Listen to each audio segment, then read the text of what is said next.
Equality labs? More like inequality labs. Boo! You suck! Just play the music, alright?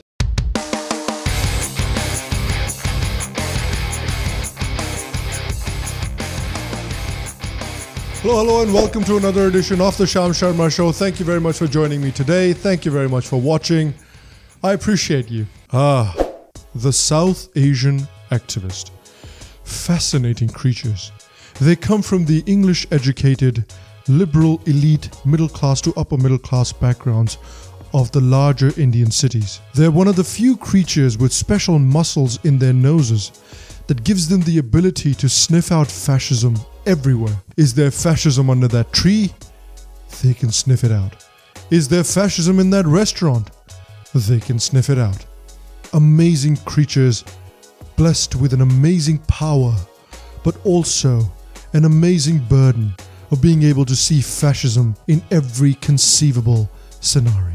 So, South Asian activists, let's talk about them. A lot of them are... what's the word I'm looking for? Let me see here.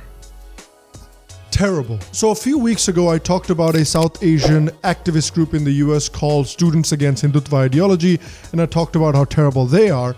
And today I'm going to be talking about another South Asian activist group in the United States as well. This week's anti-India, anti-Hindu hate group is Equality Labs. So according to their website, they are an Ambedkarite South Asian power building organization that uses community research, political base building, culture shifting art, and digital security to end the oppression of caste apartheid, Islamophobia, white supremacy, and religious intolerance. So what are you trying to say? That saying that Muslims also discriminate against other people is somehow Islamophobic? Saying that Muslim people discriminate against others is Islamophobia? Yeah, but saying that Muslims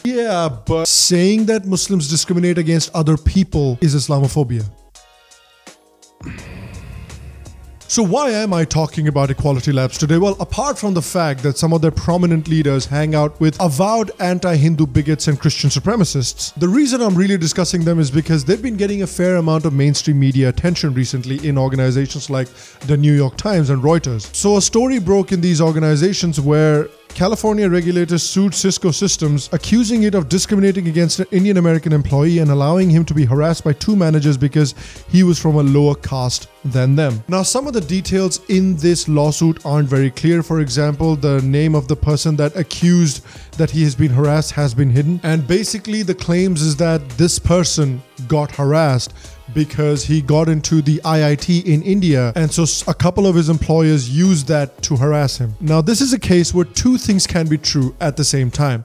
On the one hand, caste discrimination is a very real thing. It is not a British colonial concept. While at the same time, we can also accept that the details in this case aren't very clear as yet. There isn't a very clear amount of evidence indicting the two people that the allegations have been made against yet. But what some people are trying to do, including Equality Labs, is to get a specific anti-caste discrimination law passed in the United States, which is strange because there are already anti-harassment and anti-discrimination laws in the United States. There are already civil rights laws in the United States that prevent people from discriminating against people in the workplace. US companies in any case will not stand for this discrimination because the United States does not believe in a caste system. So this kind of discrimination is already easily covered under the current anti-discrimination laws. It's kind of like in India when people tried to get a anti-lynching bill passed during the time when this whole Lynchistan narrative was trying to be created. And the problem with that is, guys, that murder is already illegal in India. So what do you need this extra law for? It's like Peter Griffin said. It's putting a hat on a hat. It's putting a hat on a hat, guys. And so there's not really any need for the law other than to create a stigma around Indians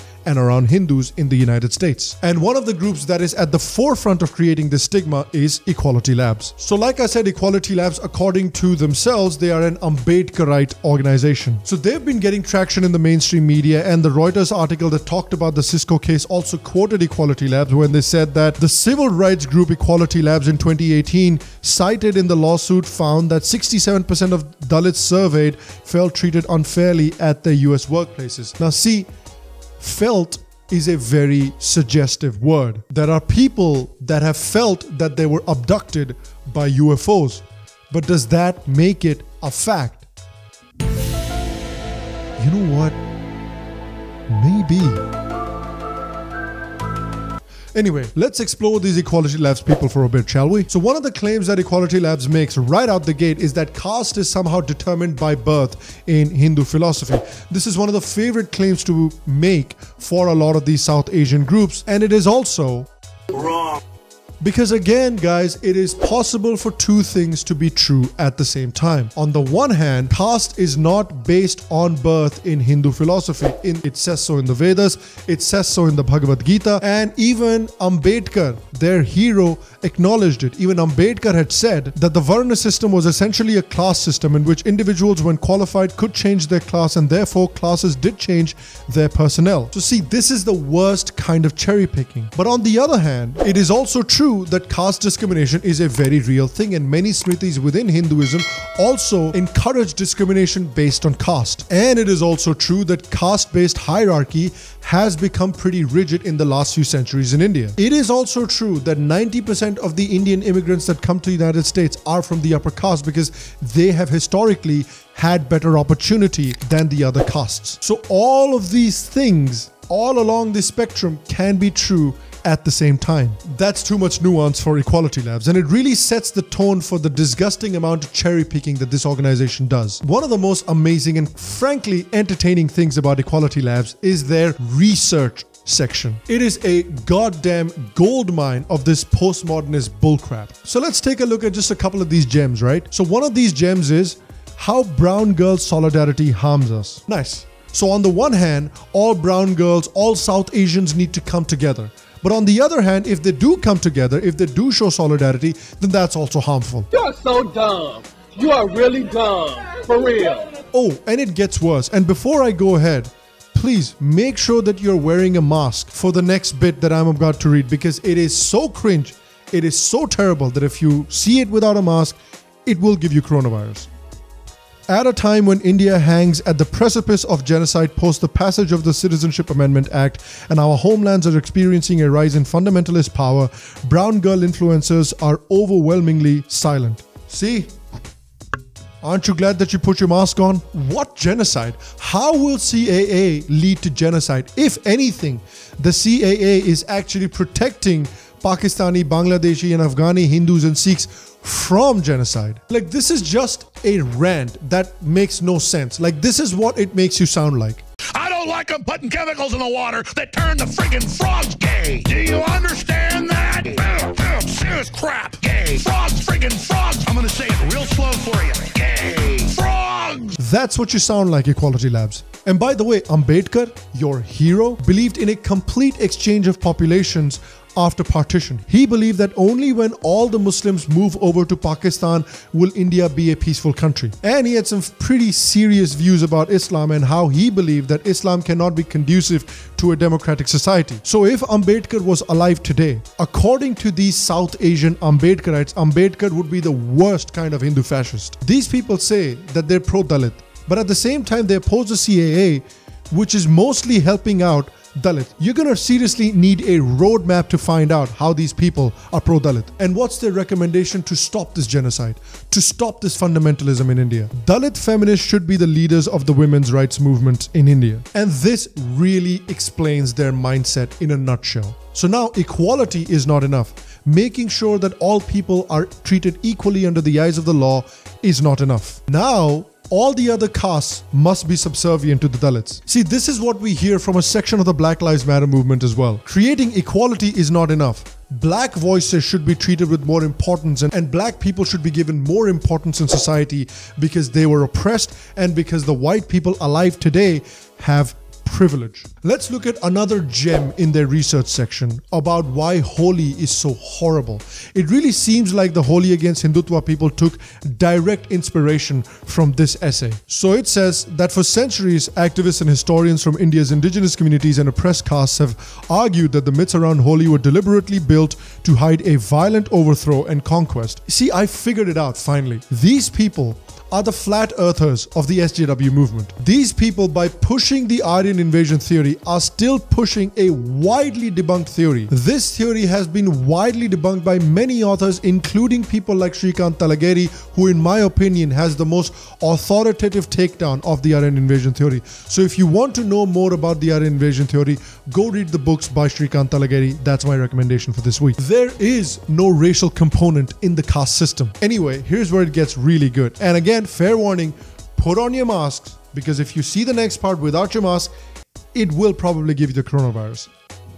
The alternative version of the myth says that Hiranyakashipu is not a demon king but a king from an indigenous community of people called the Asuras, which roughly translates to demon in Hindi.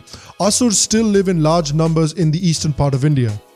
As an indigenous king, Hiranyakashipu incurs the wrath of the Devas, a group of non-indigenous people, a different clan of rulers, or people who brought the caste system into India, depending on which oral history version you subscribe to. See?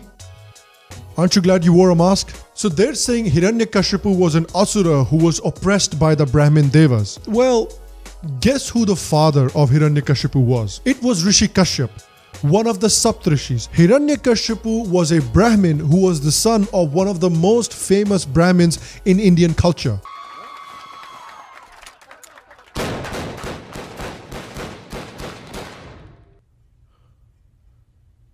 Who killed Hannibal? Who killed Hannibal? Who killed Hannibal? The fact that you don't know that, or the fact that you deliberately tried to hide that. You know who another famous Asura was? Ravan. You know what Ravan was? A Brahmin. Did you know that some of the most prominent Vedic gods like Agni, like Varuna, were Asuras who became Devas at the behest of Indra? What does that tell you?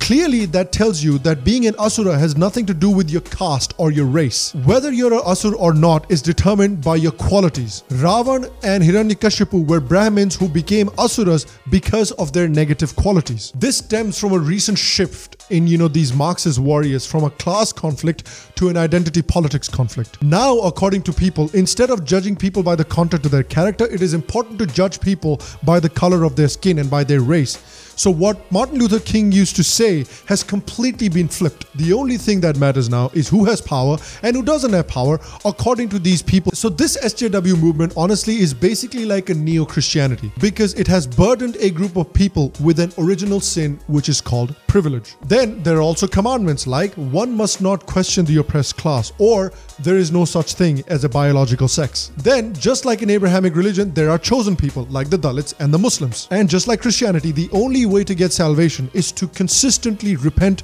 and supplicate oneself to these marginalized SJW warriors. It is very important to know how full of crap these South Asian organizations are for Indians. The reason it's important for Indians to know who these organizations are, how biased they are, how terrible they are, how full of crap they are, is because a lot of mainstream organizations in the West will go to these people when they want to get an opinion on India. That is why it's not really a surprise that Western media is so heavily biased against India, is because that's the people who are telling them about what India is. So it's very important for us to educate ourselves and for us to support voices that can represent India fairly in the Western media, like the Hindu American Foundation, like this show. And that brings me to my next point. If you like the Sham Sharma show, make sure to support the show on Patreon.